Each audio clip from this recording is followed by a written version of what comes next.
नाम है।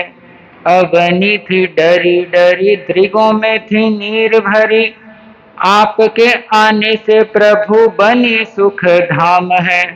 अमृत करुणाधार, हरा धरती का भार, ऐसे वीर चरणों में कोटिश प्रणाम है।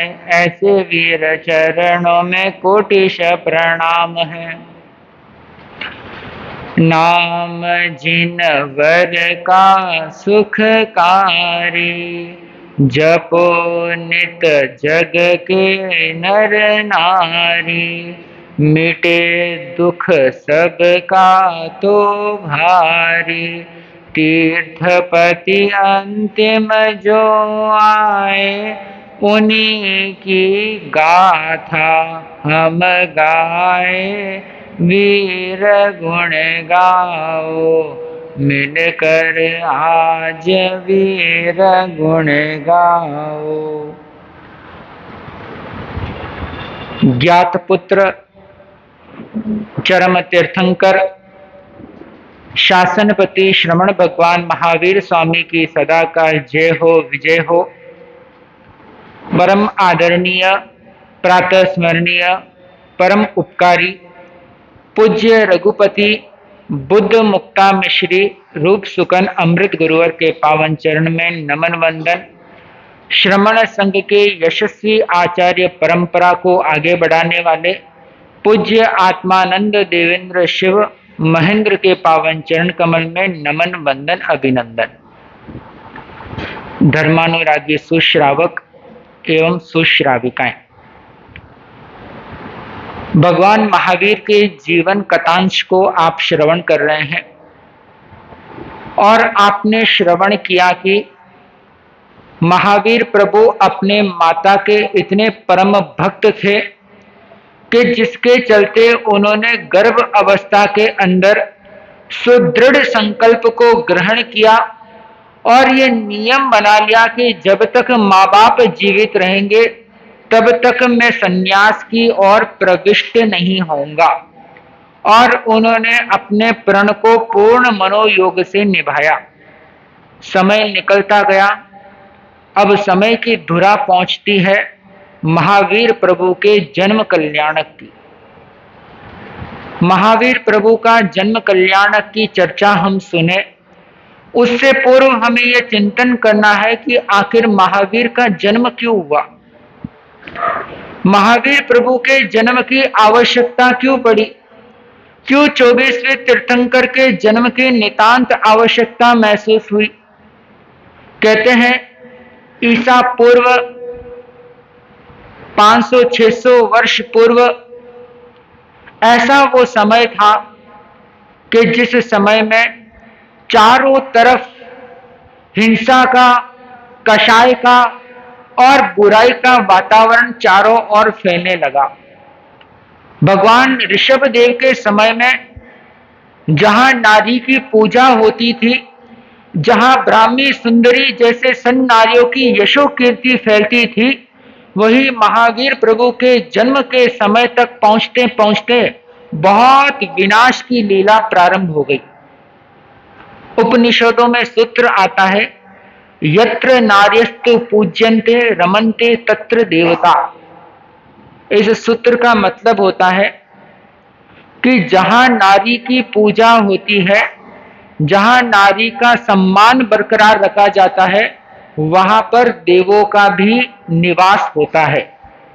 यह सूत्र भगवान ऋषभदेव के समय से चला आ रहा और उस समय इस सूत्र की महत्ता थी, परंतु जैसे जैसे समय बदला वैसे वैसे नारी के जीवन की सुरक्षा और नारी के सम्मान में घटोती आई। द्रौपदी का चीरहरण किस समय हुआ? महावीर प्रभु के जन्म से बहुत पहले। और सीता का हरण भी कब हुआ? महावीर प्रभु के जन्म से बहुत पहले। ये सारी समस्याओं का वहां पर चरम उत्कर्ष चल रहा था। मनुष्य को दास बनाया जा रहा था, पशुओं पर अनंत हिंसाएं की जा रही थी, मनुष्यता समाप्त हो चुकी थी, एक दूसरे के घर को हड़पने की नीति चल रही थी, एक दूसरे के राज्य सत्ता, एक दूसरे की सीमा का अतिक्रमण करने की विचारधारा चल रही थी, हड़पने की नीति चल रही थी, उदार भावना समाप्त हो चुकी थी, लोग हर क्रिया के अंदर घोटाले करते थे, भ्रष्टाचारमय जीवन जीते थे, राजा महाराजा प्रजा का शोषण करते थे और सेठ साहूकार धन की लालसा के चलते बहुत सारे अनीति के मार्ग पर आचरण करने लगे। और धार्मिक स्वभाव की तो बात ही छोड़िए, लोग धर्म के नाम पर हिंसाएं शुरू करने लगे। धार्मिक उन्माद इतना चरम पर चलने लगा कि यज्ञ के नाम पर कई सारे जीवों की हत्याएं होने लगी। जहां एक तरफ यज्ञ के हवन पर वेद वेदांग के मंत्रों का उच्चारण होता था, वही दूसरी ओर बहुत सारे गाय भैंस बलि के लिए बकरे और नाना प्रकार के जीवों को क्या दिया जाता था, बलि दिया जाता था।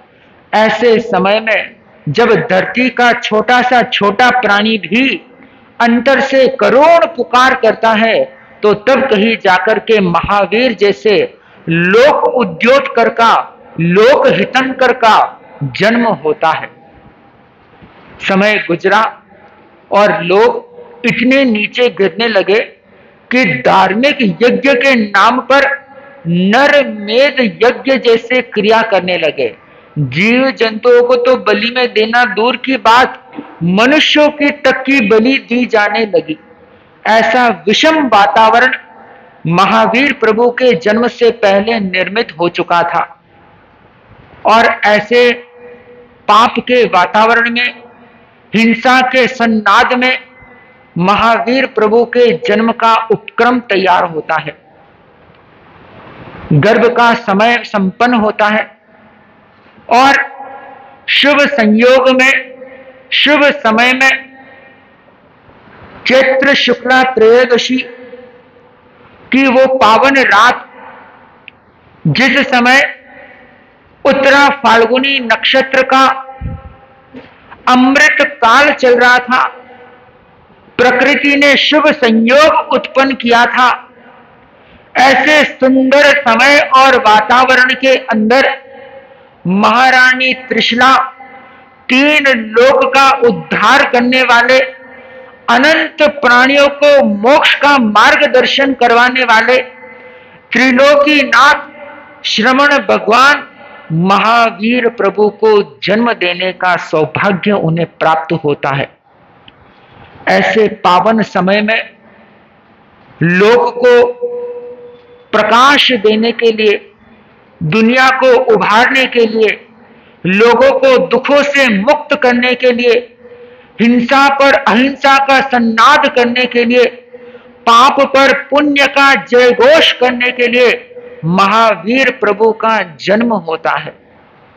और कहते हैं हमारे शास्त्रों के अंदर कि तीर्थंकरों का जब जन्म होता है तो सबसे पहले इंद्रों का आसन कंपायमान होता है। वाइब्रेशन के मोड पर इंद्रों का आसन कंपने लगता है। पर उससे पहले हम चर्चा करेंगे कि जन्म मंगलकारी क्यों होता है। जन्म मंगलकारी क्यों होता है? हमारे धर्मशास्त्र में कहते हैं कि प्रत्येक प्राणी का जन्म का एक उद्देश्य निहित होता है। हर मानव का जन्म किसी पवित्र कार्य को निष्पादित करने के लिए होता है और महावीर का जन्म एक महत्वपूर्ण उद्देश्य को प्राप्त करने के लिए होने वाला था।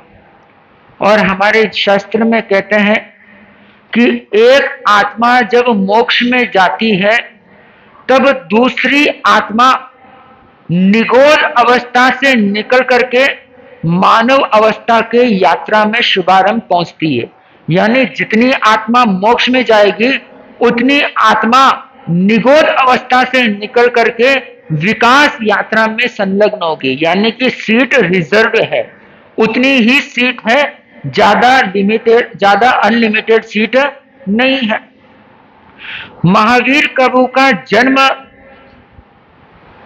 कल्याणक के रूप में स्वीकारा जाता है, यानी कि तीर्थंकरों के जन्म होने से नरक में रहने वाले जीवों को भी कुछ पल के लिए सांत्वना पहुंचती है। हर मानव का जन्म होता है, आपने भी जन्म लिया है, हमने भी जन्म लिया है, परंतु हमारा जन्म कल्याणमय नहीं होता है।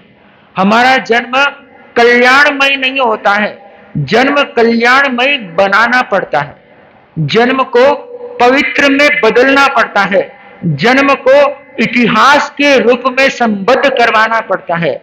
आज मैं पूछता हूं कि बहुत से जैन अनुयायी जन्म ले चुके हैं और मृत्यु के काल कवलित में हो चुके हैं। हजारों मनुष्य पैदा होते हैं और हजारों मनुष्य मृत्यु के काल में पहुंच जाते हैं, परंतु उनके जीवन का कोई भी मोल नहीं है। कोई ना उनकी जन्म तिथि को याद रखता है, ना मृत्यु की तिथि को याद रखता है, ना उनके जीवन के कोई प्रसंग को याद रखता है।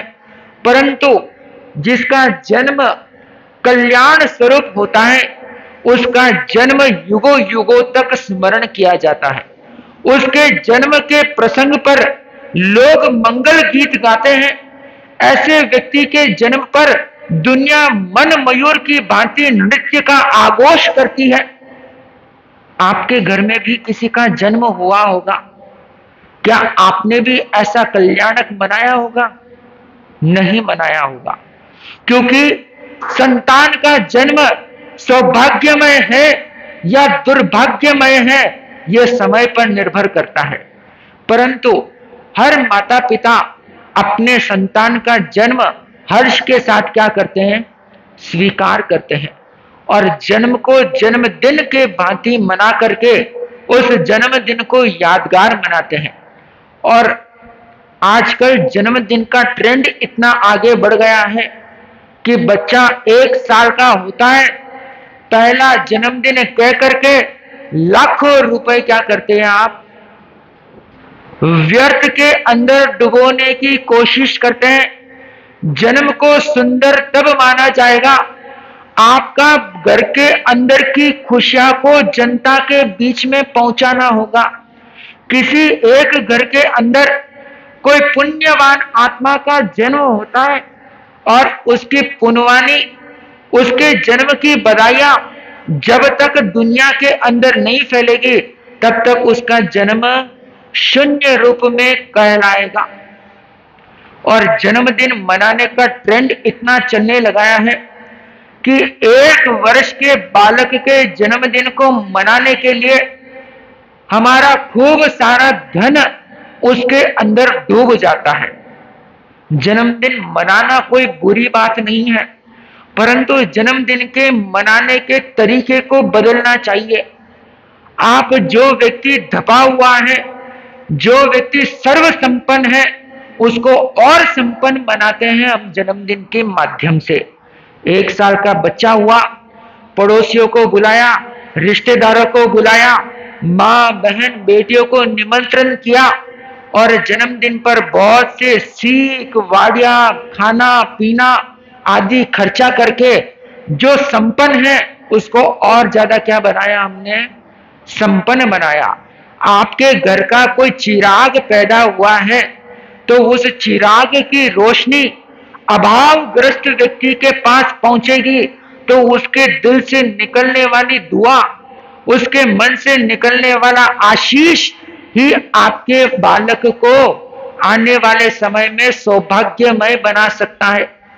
तो इसलिए हर श्रावक और श्राविकाओं को यह समझना चाहिए कि हमारे संतान का जन्मदिन हम 4 दीवारी के बीच में न मना करके अभावग्रस्त व्यक्ति जो मांग नहीं सकता है उसके साथ मनाते हैं, तो उसकी दुआ से आपके संतान का बेड़ा पार हो सकता है।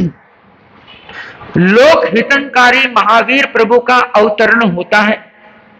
जैसे उनका जन्म होता है, देवराज इंद्र का सिंहासन कंपायमान होता है और देवताओं के पास अवधि ज्ञान उनके देव भव के कारण प्राप्त हो जाता है।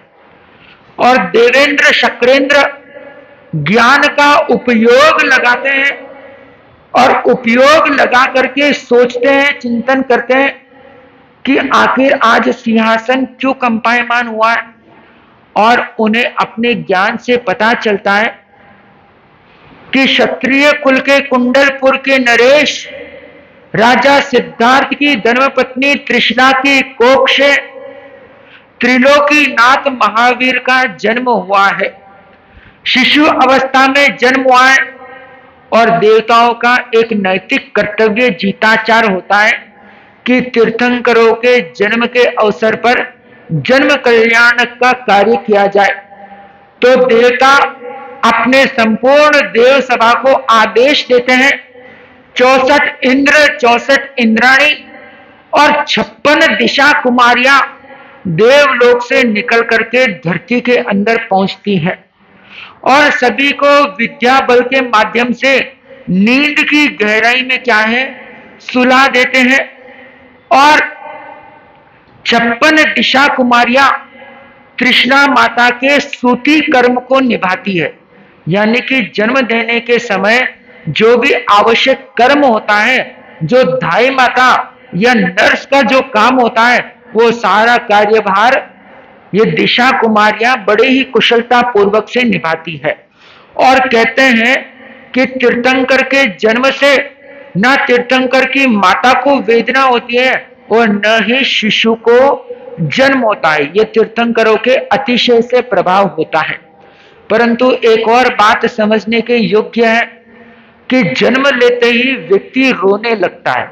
सुना होगा आपने कि जैसे ही बालक का जन्म होता है तो जन्म होते ही वो क्या करता है, रोने लग जाता है।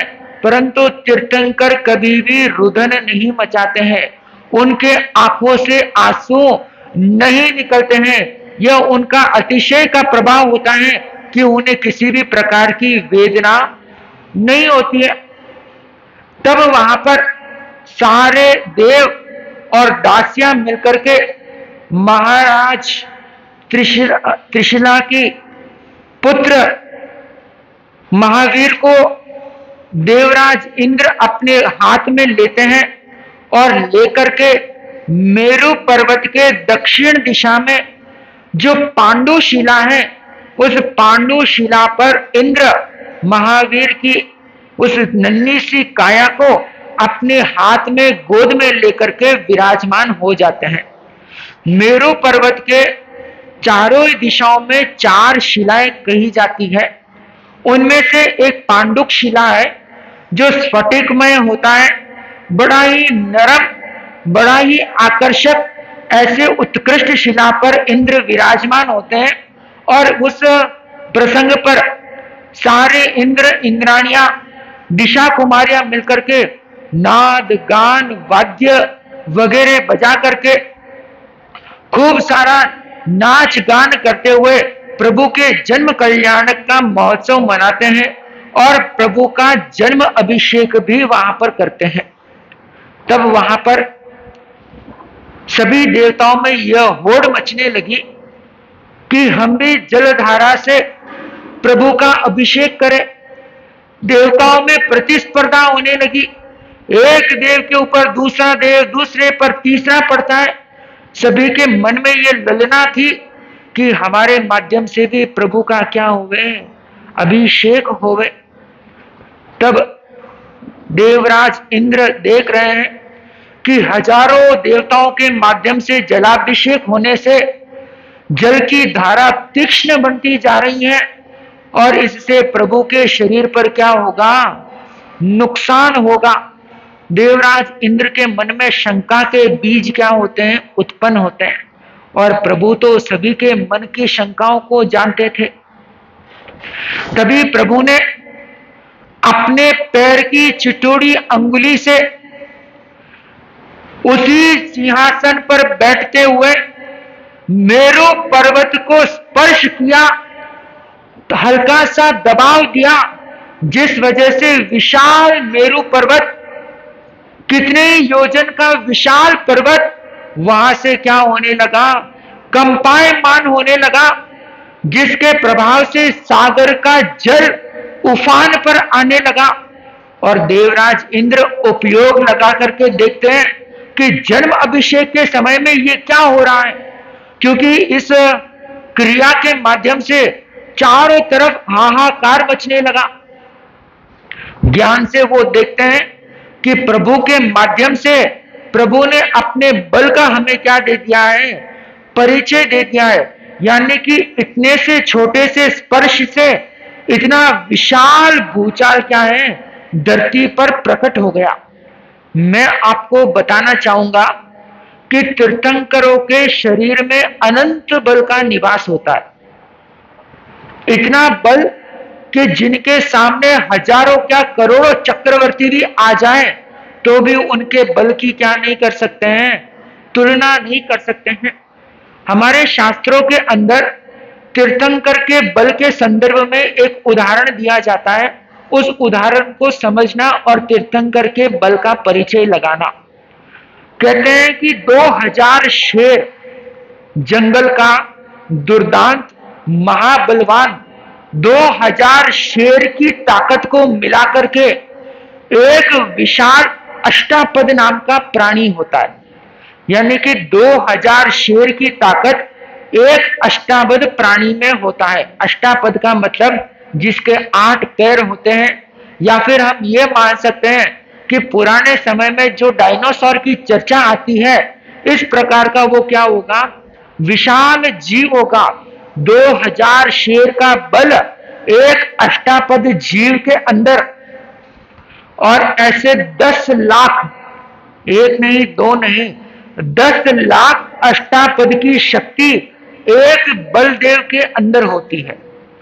2000 शेर की ताकत एक अष्टापद में और 10 लाख अष्टापद की ताकत केवल एक बलदेव के अंदर।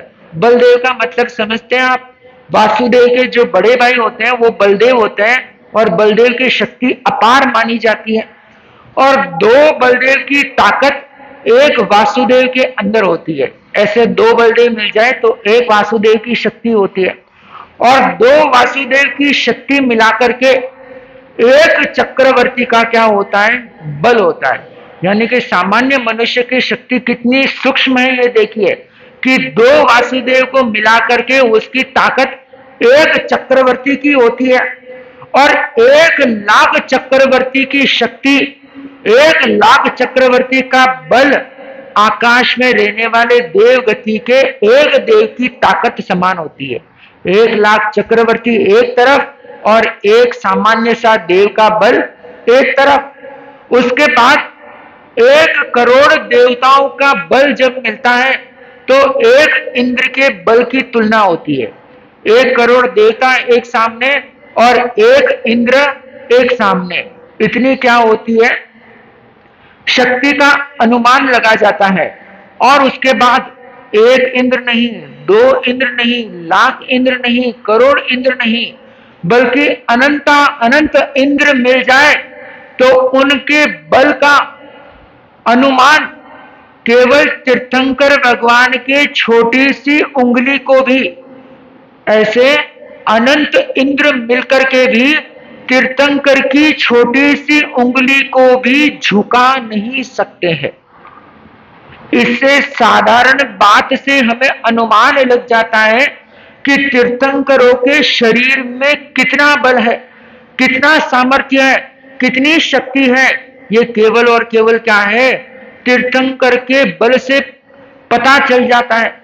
जीवन के अंदर मनुष्य 2 प्रकार से रिएक्शन देता है। कोई भी व्यक्ति होता है ना, वो अपने जीवन में 2 प्रकार से प्रतिक्रिया देता है। एक तो इस 3 इंच की जीभ से, किसी ने कुछ कहा और फट इस जीभ से क्या है, धड़ाधड़ दे धड़क क्या कर देते हैं, हम उत्तर दे देते हैं। और एक वो व्यक्ति होता है जो अपने कार्य से अपना परिचय देवे। एक व्यक्ति बोल करके अपना परिचय देता है और एक व्यक्ति अपने कर्म से अपना परिचय देता है। और महावीर प्रभु ने कैसा परिचय दिया, केवल छोटी से पैर की उंगली से मेरु पर्वत पर दबाव डाल करके इंद्र को क्या दे दिया, बिना बोले ही, बिना कुछ किए ही इंद्र को अपना परिचय क्या है दे दिया, और इंद्र क्या मांगने लगे, क्षमा मांगने लगे कि मेरी अज्ञानता को माफ कीजिए कि मैंने तीर्थंकरों के बल का क्या नहीं लगाया, अनुमान नहीं लगाया।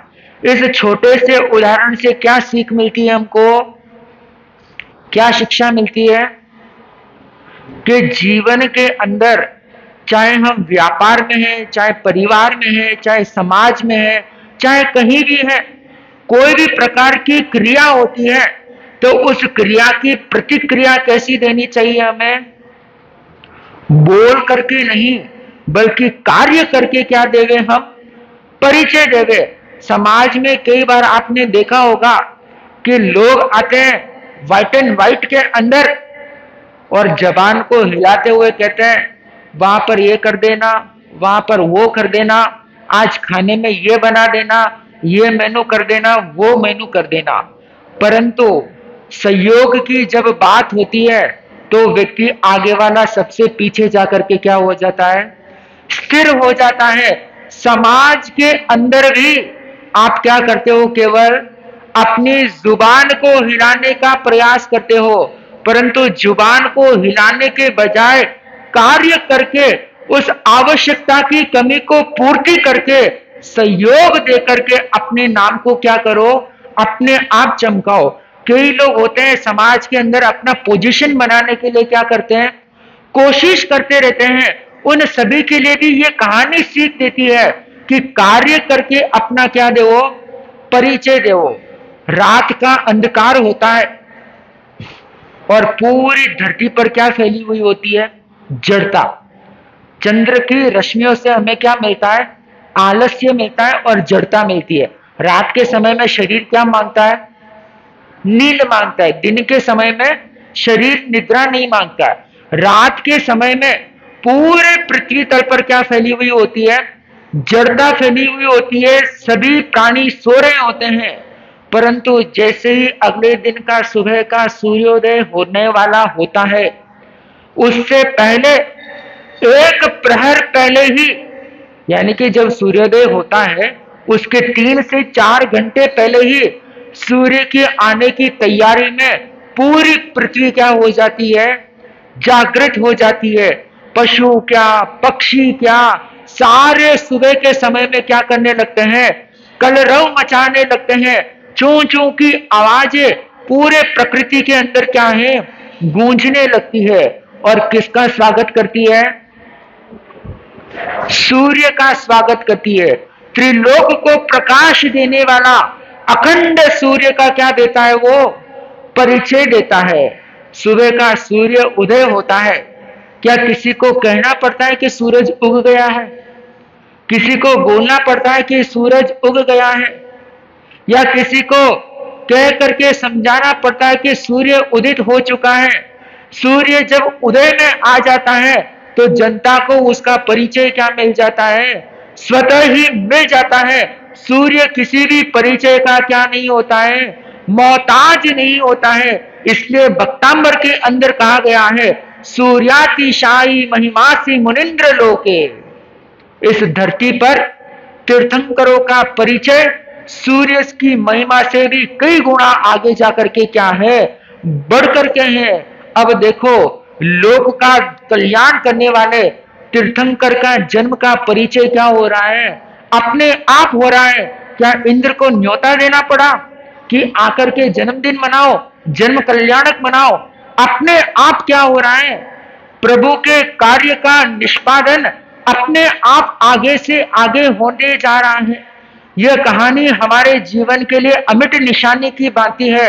और रिएक्शन कैसा देना चाहिए, न क्रोध करके, न वचनों का व्यवहार करके, बल्कि उस कार्य को निष्पादित करके अपने आप को क्या करो, साबित करो। परिवार के अंदर भी क्या होता है, कई बार बहनों को ताने सुनने को मिलता है और बहनें क्या हो जाती है, जल्दी ही कुंठित हो जाती है।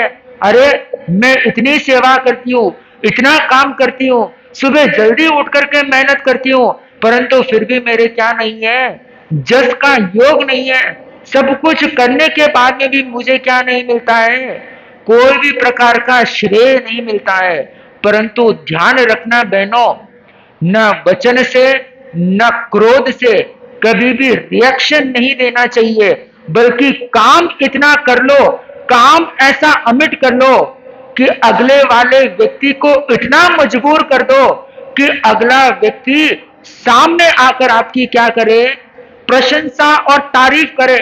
वरना आप सोचती रहेंगी, प्रयास करती रहेंगी, तो जश मांगने से किसी को यश मिले तो वो यश धूड़ बराबर है। अगर मांगने से यश अगर प्राप्त होता है तो ऐसा यश धूल के बराबर है। यश हमें ऐसा कमाना है कि केवल हमारा कार्य हो और दुनिया उसकी क्या करे, चर्चा करे। आज कई सारे बच्चे होते हैं, कई सारे नवयुवा होते हैं, वो जल्दी क्या हो जाते हैं, निरुत्साही हो जाते हैं। किसी ने उनको प्रोत्साहन नहीं दिया तो जल्दी से क्या हो जाते हैं, वो हताश हो जाते हैं। माँ बाप ने कुछ कह दिया, पड़ोसी ने कुछ कह दिया, मित्र ने कुछ कह दिया, तो जल्दी से क्या हो जाते हैं, वो घुटने टेक देते हैं। और महावीर प्रभु की कहानी क्या दे रही है कि एक कार्य के अंदर अगर लग जाओ तो उसको प्राण प्रण के साथ पूर्ण करो। अगर स्वयं को अपने कार्य पर विश्वास है तो वो कार्य जो आज ताने मार रहे हैं, जो आज हंसी उड़ा रहे हैं, वो ही कल आकर के क्या करेंगे, आपकी तारीफ करेंगे। बहुत के परिवारों की ये कहानियां है कि जवान छोकरा जब घर में होता है ना, तब चाचा जी, फूफा जी, नाना जी, नानी जी, कई सारे लोग क्या मारते हैं, ताने मारते हैं कि तो बड़ो जवान छोकरो, 4 पैसा कमाईने माँ बाप ने नहीं देवे, माँ बाप ने अभी भी बोझा मरावे। उस बात की क्रियाएं सुनने से युवकों का मन क्या हो जाता है, कमजोर हो जाता है। परंतु युवकों से मैं इतना ही कहना चाहूंगा कि जब स्वयं का स्वयं पर विश्वास है तो चाहे आज दुनिया कुछ भी कह रही हो, परंतु जब आप नोटों की गड्डियां कमा करके लाते हो, दुनिया में यश कमा करके लाते हो ना, जब जो चाचा जी गालियां सुनाते हैं, जो चाचा जी मामा जी ताने मारते थे, वही कहेंगे अरे बेटो तो होवे तो हीरे जड़ो होवे, फलाने जड़ो होवे। ध्यान रखना, दुनिया की राय बदलने में ज्यादा समय नहीं लगता है। आज कोई किसी की गाली दे रहा है ना, कल उसी व्यक्ति की तलवे चाटने में आज भी ज्यादा समय नहीं लगाता है।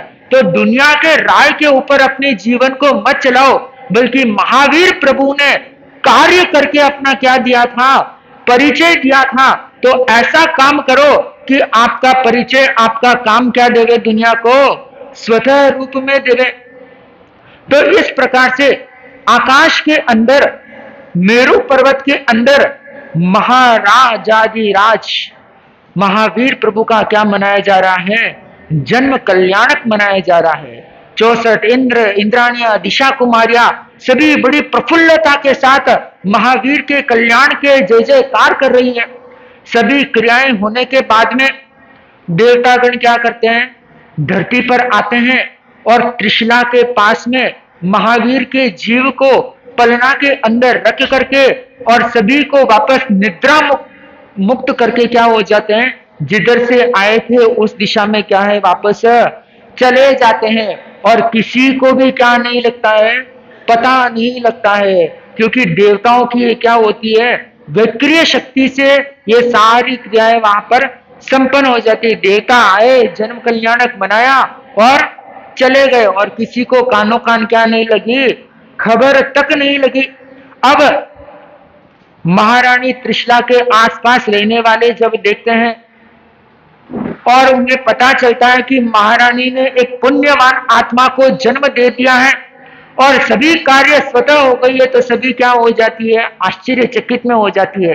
त्रिशला माता को बधाई दी जाती है और वो बधाइयां देने के लिए प्रियंवदा नाम की दासी राजा सिद्धार्थ के पास पहुंचती है और जोर जोर से जयनाद करती है, बधाई हो, बधाई हो, बधाई हो, बधाई हो। राजा सिद्धार्थ बड़े ही प्रसन्नता के साथ उठ खड़े होते हैं, लालायित होते हैं, खुश होने के लिए रिएक्शन देते हैं। और प्रियंवदा कहती है कि महाराज आपके धन्य भाग है, हमारे इस कुल का धन्य भाग है कि आपके कुल को आगे बढ़ाने वाला, इस धर्म सम्राट को आगे बढ़ाने वाला, राज्य की धुरा को आगे खींचने वाला त्रिलोकी नाथ का महारानी त्रिशला ने जन्म दिया है। और आपको ढेर सारी क्या होवे, बधाइयां होवे। राजा सिद्धार्थ इस बधाई को सुनकर के इतने खुश होते हैं, इतने प्रसन्न होते हैं। एक पुरुष जब अपने जीवन काल के अंदर पिता बनता है ना, वो उसके जीवन का सबसे सुंदर पल होता है। उस पल के अंदर उसकी मैच्योरिटी नजर आ जाती है। उसके जीवन के कंधों पर एक बोझ जागृत हो जाता है। अब तक जो मियां बीवी आपस के अंदर लड़ करके जीवन जीते थे, जब एक तीसरा प्राणी आता है तो उस समय स्वयं के झगड़े को भूल करके अपने संतान के अनुरूप अपने जीवन को जीना चाहिए। राजा सिद्धार्थ खुश इसलिए होते हैं क्योंकि उनके जीवन में क्या आ गई, मैच्योरिटी आ गई, और अपने आप को क्या समझ रहे हैं, धन्य भाग समझ रहे हैं। तब उस समय प्रियंवदा की इस बधाई के उपलक्ष्य में राजा सिद्धार्थ क्या देते हैं पता है आपको? केवल अपना मुकुट को छोड़ करके, राज्य के चिन्ह को छोड़ करके, जितना भी आभूषण शरीर पर धारण किया हुआ था वो सभी उतार उतार करके प्रियंवदा दासी को क्या है, दे दिया। जो दासी का जीवन जी रही थी वो एक ही पल में क्या हो गई, एक ही पल में समृद्धिवान हो गई। तो ये तीर्थंकरों का महा अतिशय होता है कि जिनके जन्म के साथ क्या होता है, ऐसी मंगल घटनाएं घटने लग जाती है। इधर राजा सिद्धार्थ ने पूरे राज्य के अंदर ऐलान करवा दिया कि 10 दिन तक महा महोत्सव का क्या किया जाए, आयोजन किया जाए। जितने बंदी गृह के अंदर बंदी है सभी को मुक्त कर दिया जाए, और राज्य में कोई भी व्यक्ति को दुखी देखो तो उसके दुख को क्या किया जाए, समाप्त किया जाए। सभी को टैक्स फ्री, कर मुक्त किया जाए। और उसके बाद व्यापार के अंदर बाई 1 गेट 1 फ्री ऑफर चलता है ना यहाँ पर, वैसा ही ऑफर उस समय में भी चला। ऑफर क्या था कि कोई भी व्यक्ति दुकानों में जाता है और जितने पैसे से जो वस्तु मिलती थी वो वस्तु क्या मिलने लग गई, दुगुनी मिल गई। यानी कि 10 रुपए से 1 किलो शक्कर मिलती थी, तो राज्य की ओर से ये ऐलान था कि 1 किलो की जगह 2 किलो क्या दिया जाए, शक्कर दिया जाए। और 1 किलो की राशि कौन देगा, राजकोष से वो राशि व्यय किया जाएगा। और देखते ही देखते, चलते ही चलते पूरे कुंडलपुर में क्या चलने लगी, हर्ष और खुशी का वातावरण चलने लगा। और राजा सिद्धार्थ की ये उदारता, राजा सिद्धार्थ की ये प्रशंसा को चारों तरफ फैलने लगे। और दुनिया वाले कहने लगे कि कोई राजा हो तो सिद्धार्थ की तरह हो, जो अपने पुत्र जन्म की खुशी में सारी प्रजा को क्या कर रहा है, निहाल करते जा रहा है। इस प्रकार 10 दिन तक महाराज सिद्धार्थ अटूट महोत्सव को वहां पर क्या करते हैं, संपन्न करते हैं। और धीरे धीरे महारानी त्रिशला के पास जाते हैं। गुरुदेव का आगमन हो रहा है, सभी अपने स्थान से खड़े हो जाएं।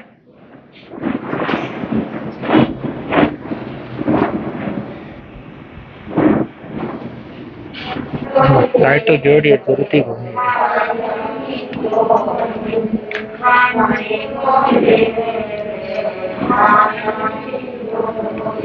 नया पलोसा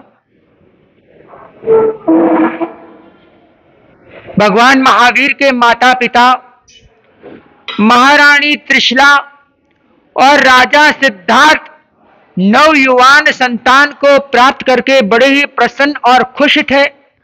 उन्होंने सांसारिक रीति रिवाजों का परिपूर्ण रूप से पालन किया और पहले दिन परंपरा के अनुसार योग्य क्रियाएं अनुष्ठान जो भी होते थे उन अनुष्ठानों को संपन्न किया। और तीसरे दिन चंद्रदेव के क्या करवाए, चंद्रदेव का तीसरे दिन दर्शन करवाया जाता है। और चौथे दिन सूर्य देव के बालक का क्या करवाते हैं, दर्शन करवाते हैं। और छठे दिन रात्रि जागरण करके पूरे परिवार के साथ मंगल गीतों का गायन करते हैं और अपने परिवारों को निमंत्रित करते हैं। और ज्ञात्री वंश के क्षत्रिय को निमंत्रित करके प्रीति भोज का आयोजन करते हैं। उसके बाद में राजा सिद्धार्थ ये घोषणा करते हैं कि जिस दिन से यह बालक महारानी त्रिशिला के कोख में आया है, तब से हमारे राज्य में, हमारे धन संपत्ति में, हमारी सीमाओं में निरंतर क्या हुई है? वृद्धि हुई है। इसलिए हमारे माता पिता की यह भावना है कि हम हमारे पुत्र का क्या नाम रखते हैं? वर्धमान नाम रखते हैं। और इस तरह से माता पिता द्वारा दिया हुआ वर्धमान नाम क्या पड़ता है महावीर का? सबसे पहला नाम वर्धमान पड़ता है। और वर्धमान उनके गुणों की वजह से उन्हें क्या मिलता है? नाम मिलता है। जितने भी तीर्थंकर हुए हैं, उन सभी तीर्थंकरों का नामकरण किसी ना किसी गुणों की वजह से क्या हुआ है? प्राप्त हुआ है। उसके बाद सभी परिवारजन क्या हो जाते हैं? बालक जन्म महोत्सव होने के बाद में विदा हो जाते हैं। महारानी त्रिशिला अपने संतान का यथोचित पालन पोषण करती है और राजा सिद्धार्थ की न्याय नीति के साथ क्या करते हैं? अपने राज्य की धुरा को संचालित करते हैं। भगवान महावीर काश्यप गोत्री थे और उनके 3 नाम जगत के अंदर क्या हुए हैं? प्रसिद्ध हुए। सबसे पहला तो माता पिता के द्वारा दिया गया वर्धमान नाम, और संयम और तप के अंदर कठोर श्रम करने की वजह से श्रमण उनका क्या पड़ा था? नाम पड़ा था। और तीसरा, महाभयानक परीक्षाओं को समता पूर्वक सहन करने की वजह से देवताओं के द्वारा दिया हुआ कौन सा नाम है? महावीर नाम उनका पड़ा। तो पूरी दुनिया के अंदर श्रमण भगवान महावीर का यह नाम क्या रहा? जगत प्रसिद्ध रहा। और उसके बाद भगवान महावीर के एक काका थे जिनका नाम था सुपार्श्व, और महावीर की एक बड़ी भाई भी थे जिनका नाम था नंदीवर्धन, और बड़ी बहन थी जिनका नाम था सुदर्शना। इस प्रकार से महावीर प्रभु का भाई बहन, माता पिता और काका वगैरह होने की वजह से सारा परिवार का क्या बन गया? एक सुंदर सा सलोना सा वातावरण बन गया। महावीर प्रभु की महावीर की यात्रा आप श्रवण कर रहे हैं, और ये कहानी हमें कई सारी शिक्षाएं, कई सारे उदाहरणों को देकर के संपन्न होती है। हमने कहानी कहां से शुरू की थी? नए सार के भव से, जब महावीर कुछ भी नहीं थे, जीरो से हमने कहानी शुरू की थी। बहुत बार जन्म हुआ, बहुत बार मरण हुआ, परंतु कहते हैं अंत भला सो सब भला। अंतिम समय में महावीर का जन्म ऐसा हुआ कि जिसके जन्म को मनाने के लिए देवता तक क्या बन गए थे? लालायित बन गए थे। तो ऐसा पावन जन्म कल्याण का आयोजन हुआ, और महावीर की इस 27 भव की यात्रा ने हमें बहुत कुछ क्या दिया है? शिक्षाएं दी हैं। अब आपसे एक ही अभिलाषा हम करते हैं कि हमने तो परिश्रम करके आपको सुनाया, अब आवश्यकता यह है कि भगवान महावीर के इन जीवन प्रसंगों को आप केवल सुन करके नहीं, बल्कि जीवन में उतार करके अमूल्य शिक्षाओं को क्या करें? जीवन में परिस्थापित करें। और ध्यान रखना, महावीर का जन्म हम लोगों के कल्याण के लिए हुआ है। तो इस कल्याणकारी कथा का हर मोड़, हर घुमाव हमें विपुल शिक्षाएं प्रदान करके गया है। उन शिक्षाओं को अपने जीवन में उतारेंगे तो इस भाव में भी आनंद होगा, अगले भाव में भी आनंद होगा, और आगे महावीर का किस प्रकार से वो बड़े होते हैं और क्या क्या घटनाएं होती है, वो सभी प्रसंग आपके बीच में उपस्थित होगा। और उसके पश्चात कल हमारे बीच में रविवार का दिवस क्या हो रहा है? उपस्थित हो रहा है।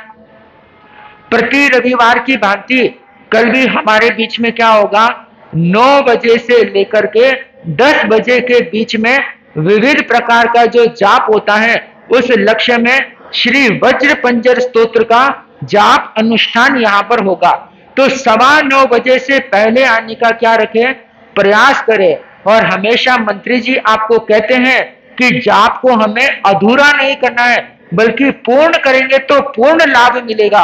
1 घंटे का जाप होता है, तन्मयता पूर्वक हम करेंगे तो अपूर्व हमारे कर्मों की निर्जरा होगी। तो समय पर आने का ध्यान रखें, लक्ष्य रखें। इसी के साथ बोलिए चरम तीर्थंकर श्रमण भगवान महावीर स्वामी